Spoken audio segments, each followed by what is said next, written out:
All the people who are assembled here have really worked on the issue dealing with foreclosure and the effect that it has upon families, not only homeowners but renters and the community at large.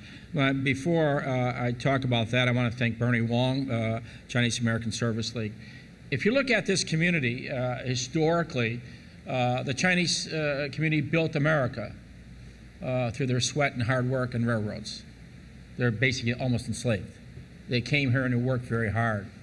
It's a community that's very committed about their family, very committed about work ethic, very committed about education, and also the respect for children and respect for elders.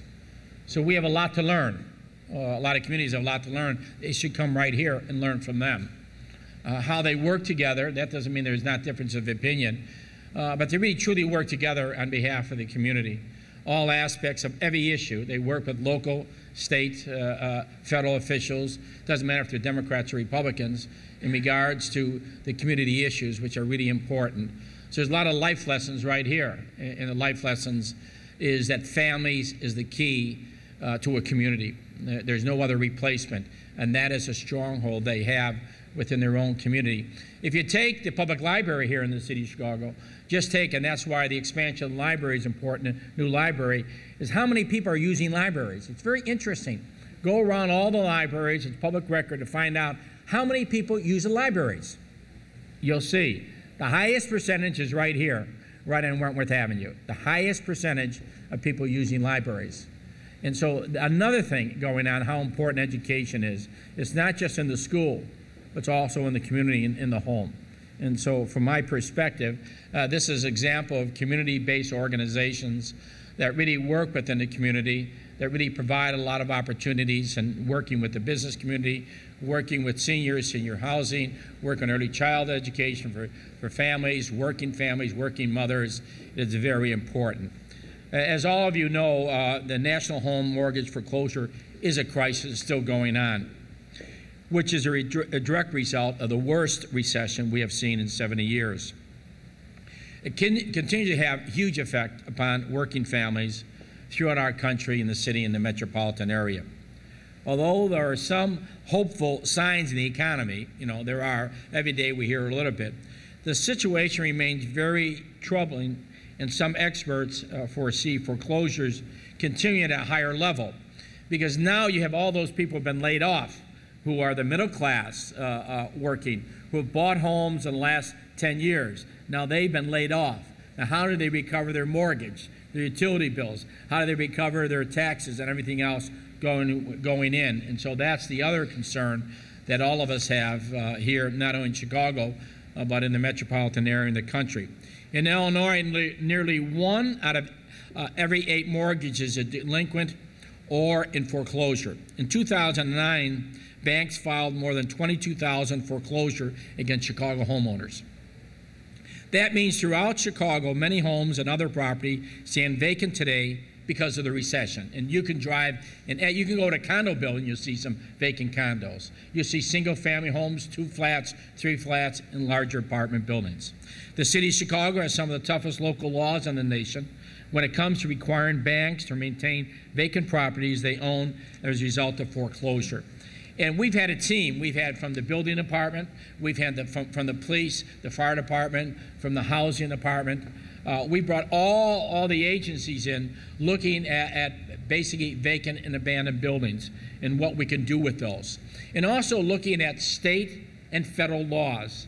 We have met with all the banks, the major banks. We've had meetings, continued meetings with them. First of all, we had a portfolio on all their vacant and open buildings.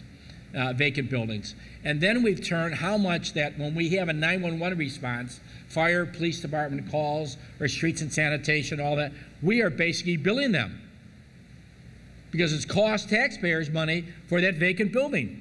It's amazing. So who has to pay for it? And so we're keeping data on each building that requires fire department responses, police department responses, streets and sanitation responses, building department responses, all those, because it costs government more and more money. But when we look at the current laws, do not adequately address who is responsible for the property during foreclosure process. if the homeowner has already abandoned it. So the homeowner is out of it. Now, who has responsibility?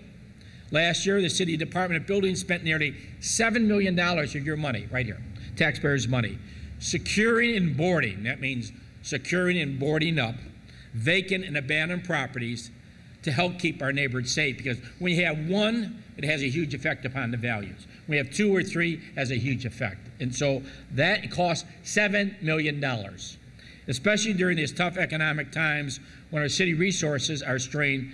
The city alone should not be responsible for this issue.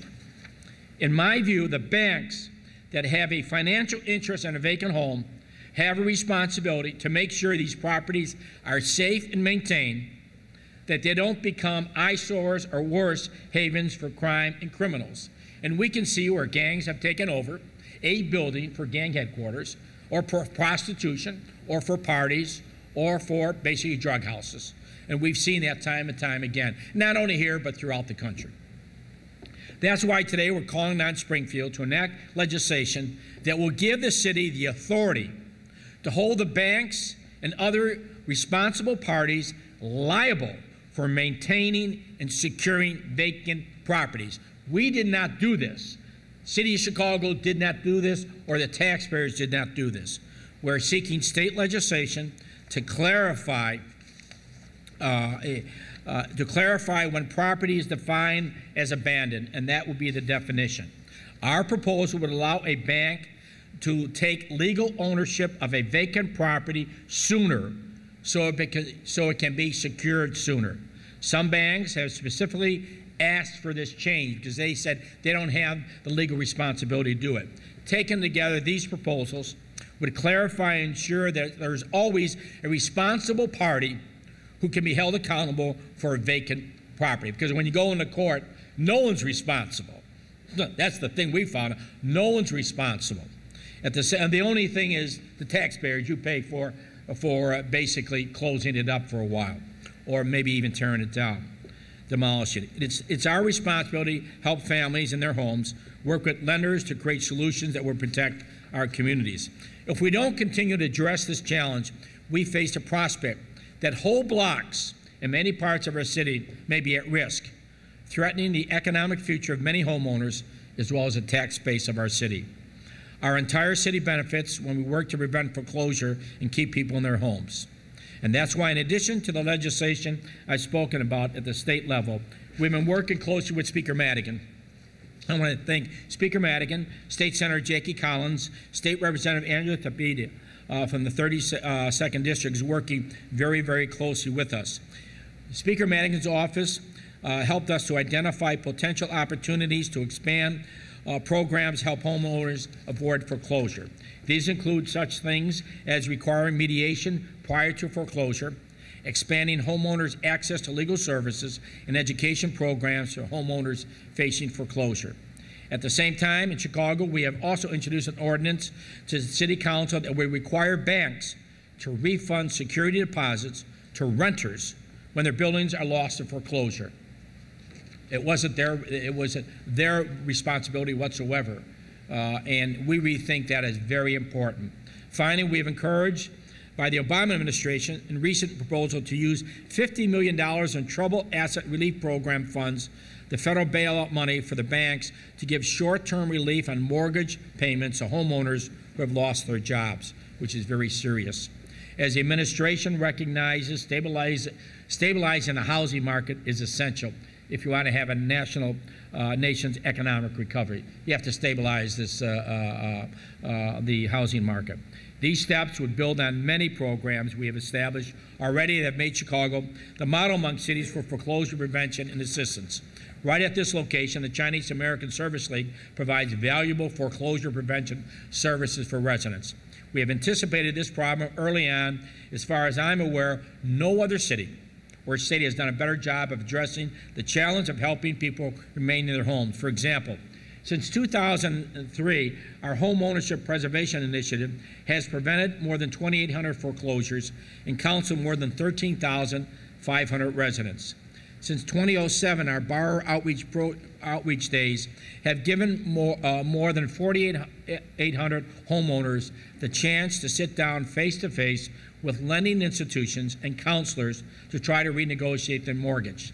Last year, we began the first city in the nation to hold Fix Your Mortgage events to explain the federal Making Home Affordable program. We have already helped more than 1,500 families on that.